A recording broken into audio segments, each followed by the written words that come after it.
ng bayan, maasahan anumang panahon.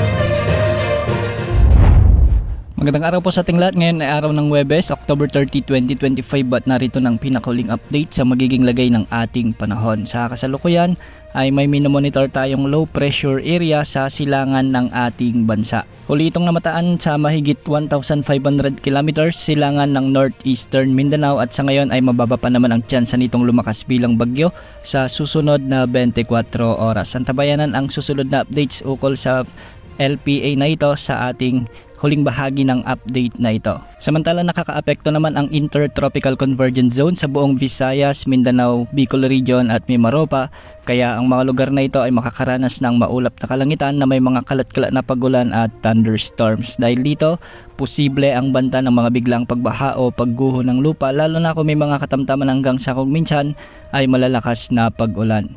Northeast monsoon naman ang inaasahang magdadala ng maulap na papawirin na may mga kasamang pag-ulan sa Batanes, Cagayan, Apayao at Ilocos Norte. Ang amihan na ito ay posibleng magdulot din ng mga biglang pagbaha o pagguho ng lupa, lalo na kung minsan ay may mga katamtaman hanggang sa malalakas na pagbuhos din ng ulan. Kung mapapansin natin, ang amihan ay bahagyang bumababa na ang mga lugar na naaapektuhan nito at sa mga susunod na linggo ay posibleng mas malaking bahagi pa ng Luzon ang makaranas ng mas malamig na panahon. Sa ngayon umiiral din ang shear line. Ito yung banggaan ng amihan at ng easterlies na nagdadala ng maulap na papawirin at kalat-kalat na pagulan at isolated thunderstorms sa Metro Manila, Calabarzon, Aurora at Isabela.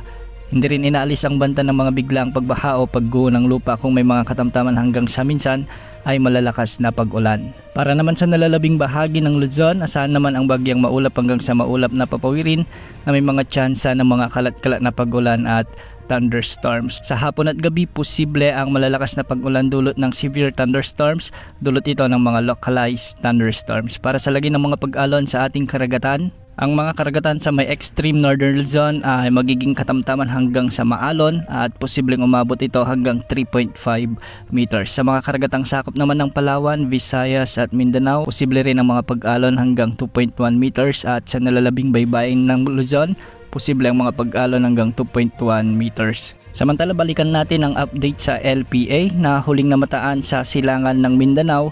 Ayon sa Pag-asa, dalawang senaryo ang posibleng mangyari sa LPA na ito. Una ay posibleng pumasok ito sa ating area of responsibility sa araw ng Linggo o araw ng Lunes.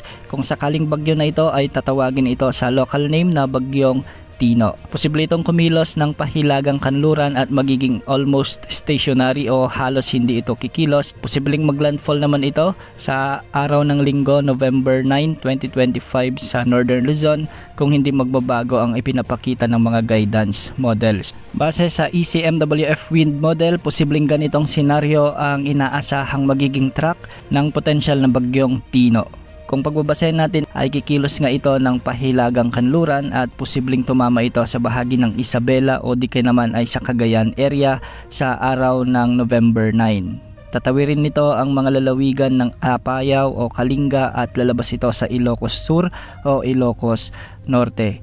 Ang isa pa namang senaryo mula sa GFS model sa araw ng Lunes, November 3 ay lalapit ito ng bahagya sa bahagi ng Eastern Visayas. Mas mabilis ang pagkilos nito kumpara sa ECMWF wind model na kung saan sa araw ng Martes posibleng tumama na ang sentro nito sa southern portion ng Samar provinces. Inaasahang dadaan nito ang mga Leyte provinces at sa araw ng Miyerkules posibleng daanan na rin nito ang Panay Island at ang northern tip ng Cebu province at Negros Island region. Posibleng magkaroon pa ito ng landfall sa northern part ng Palawan at kikilos na ito ng pakanluran sa West Philippine Sea hanggang sa mga kasunod na araw, November 6, 2025. Samantala base pa rin sa GFS wind model ay sa araw ng November 9, posibleng may mamuong sama ng panahon ulit na nakikita ang guidance model na ito. Sa November 10, lalapit ang potensyal na bagyong ito.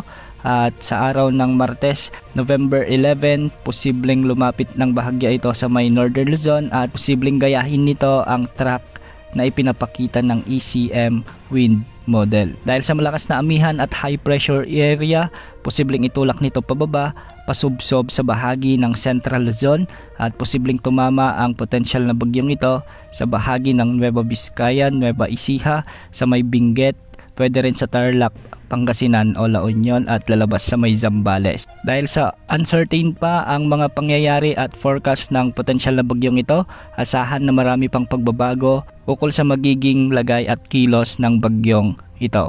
Tabayan na ng mga susunod na update sa ating page at YouTube channel. Ito po ang weather update ng bayan, maasahan anumang panahon.